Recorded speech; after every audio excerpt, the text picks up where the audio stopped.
दोस्तों, एक और नए एजुकेशनल वीडियो के साथ इस चैनल पर आप सभी का स्वागत है। Welcome all of you with a new educational episode.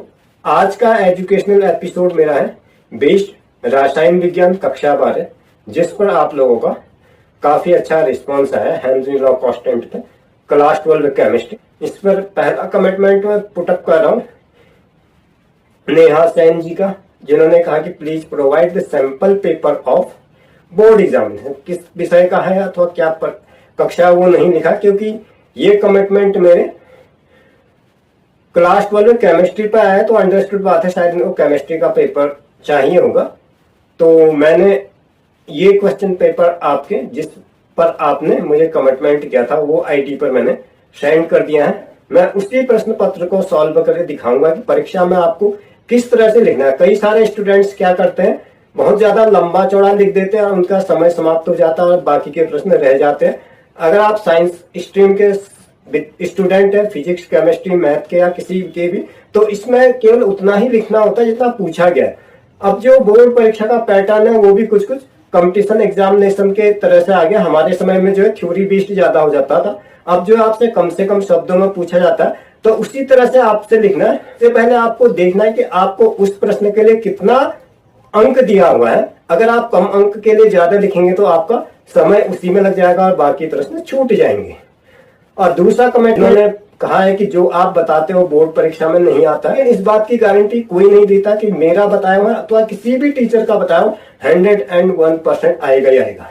The main thing is that main fundamental आपका क्लियर होना चाहिए। वैल्यूज आप कुछ भी पुटअप कर सकते हैं, आपको प्रश्न में छिपे हुए लॉजिक को देखना और रिएक्शन मैकेनिज्म को समझना है। किसी भी अभिक्रिया के पीछे कौन सा मैकेनिज्म काम करता है। हम आप अपने अगले कमिटमेंट में आते हैं।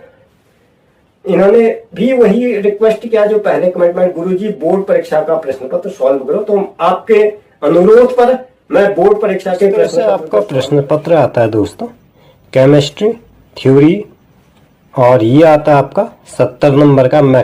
ये मैं दोनों माध्यम में ले रहा हूँ, अंग्रेजी में भी हिंदी में भी, ताकि किसी भी मीडियम से पढ़ने वाले स्टूडेंट्स को कोई दिक्कत नहीं हो। इस तरह से ये तो इसका फ्रंट पेज है। आपका मल्टीपल चॉइस है। कोल राउस ने प्रबल विद्युत अपघटन के लिए निम्नलिखित संबंध दिया है। इसमें हमें बताने कौन सा विकल्प सही है। अलग अलग हमें ऑप्शन दे रखे हैं, तो इसका ऑप्शन नंबर सी जो है ये सही है, क्योंकि इन्फिनिटी की तरफ जा रहा। अब मैं इसको डिटेल्ड एक्सप्लेन करता हूँ। मे भी शायद कई बार क्या आपके अगर 2 नंबर 3 नंबर पे आ गया तो आपको एक्सप्लेन भी करना होगा, और साथ में अगर किसी प्रश्न का कोई उत्तर है तो वह क्यों है वो भी आपको पता होना चाहिए, इसके पीछे कौन सा लॉजिक काम कर रहा है। हालांकि आपको जो मैं बता रहा हूँ वो लिखना जरूरी नहीं है, बस केवल सी पर आपको विकल्प नंबर सी लिखना। तो कोल राउस के नियम के अनुसार अगर हम प्रबल विद्युत अपघटन की घुलनशीलता को घटाकर अनंत तक ले जाते हैं तो उसकी मोलर सुचालकता अधिकतम हो जाती है। इसका मतलब ये होता है कि अत्यधिक घुलनशीलता में मोलर सुचालकता ए जो है अप्रभावित रहती है, कांस्टेंट रहती है, और अधिकतम मोलर सुचालकता ए के बराबर होता है। इसलिए that's option C is the right answer. इस पे आप सी लिख देंगे। प्रश्न संख्या question number 2, which of the following belong to the class of alkyl halide. Option number A CH2 double bond CH single bond Cl।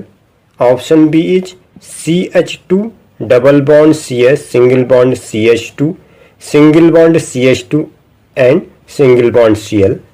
Number C है CH2 double bond CH single bond CH, और इसमें chlorine के साथ single bond बन रहा और साथ में CH3 के साथ सिंगल बॉन्ड बन रहा। ऑप्शन नंबर डी में CH double bond C single bond CH2 and the compound that belong to the class of alkyl halide is CH2 CH single bond CH2 single bond CH2 and Cl. Because it contain a halogen chlorine atom attached to an alkyl group, तो इसलिए इसका Hence option number B is the right answer. अब अगला प्रश्न आ रहा है, प्रश्न संख्या 3 है। जब दो द्रवों के स्थिरवाती मिश्रण का क्वथनांक दो द्रवों के क्वथनांक से उच्चतम होता है तब राउंट के नियम से अत्यधिक ऋणात्मक विचलन दर्शाता है। नंबर बी, राउंट के नियम से विचलन नहीं दर्शाता है। नंबर सी है, राउंट के नियम से अत्यधिक धनात्मक विचलन दर्शाता है।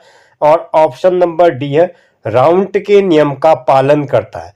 तो इसमें दोस्तों तो इसका सही जो आंसर है वो है आपका राउंट के नियम से अत्यधिक ऋणात्मक विचलन दर्शाता है।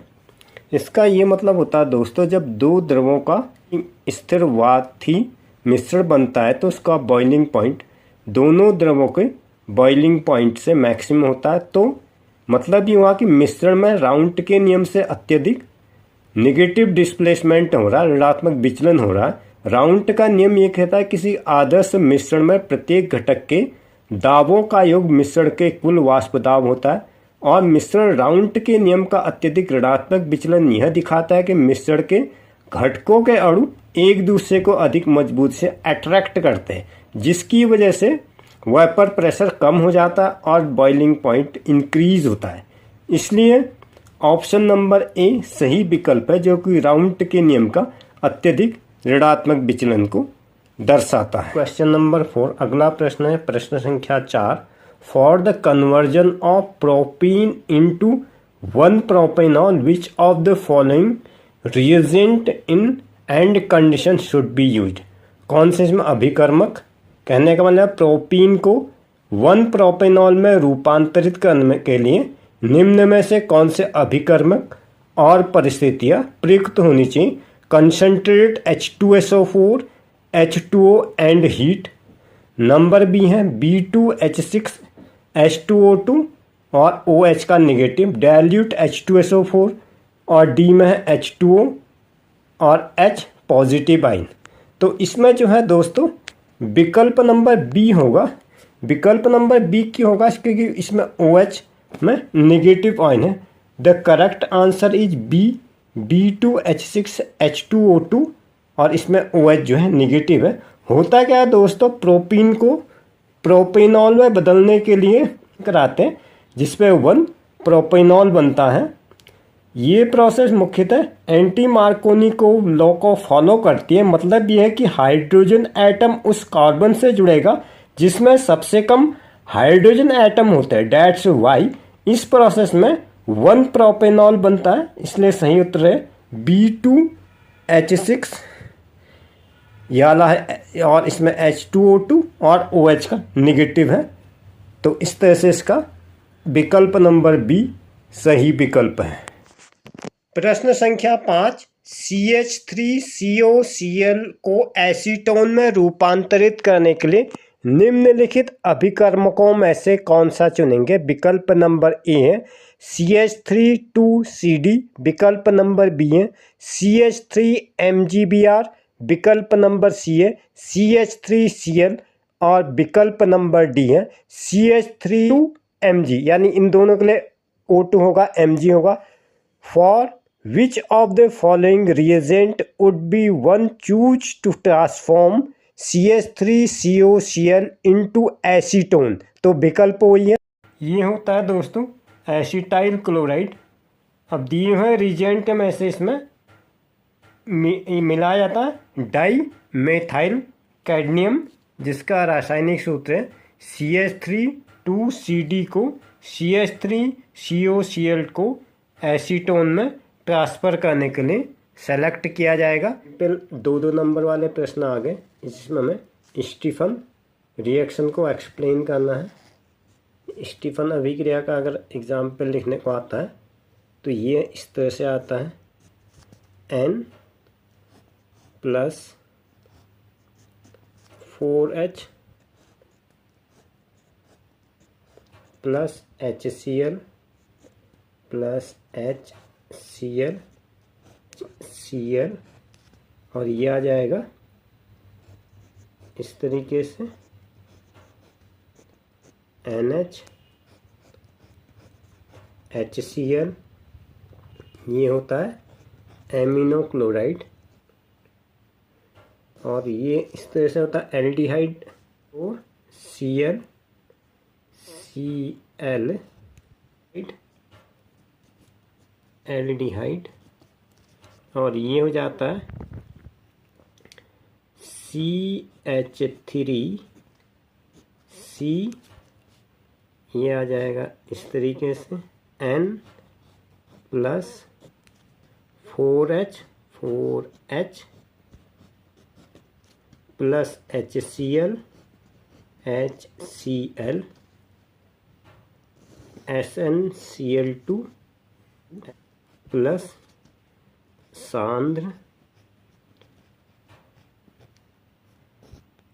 HCl H2O की उपस्थिति में H2O, यह आएगा NH4Cl